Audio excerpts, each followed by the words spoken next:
Γεια σας φίλες και φίλοι του YouTube και Στέλλα.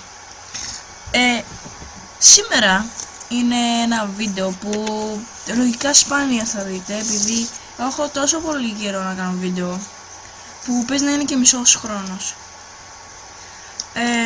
Μπορεί και παραπάνω, δεν ξέρω καν. Απλά ο λόγος, τώρα θα μου πείτε πες μας ένα λόγο Ζάκη, τώρα να δούμε τι θα πεις. Λοιπόν, ο λόγος μου είναι επειδή έχουμε πολλές δουλειές, όχι μόνο στο σπίτι, δεν προλαβαίνω ούτε μισή ώρα να κάτσω να παίξω.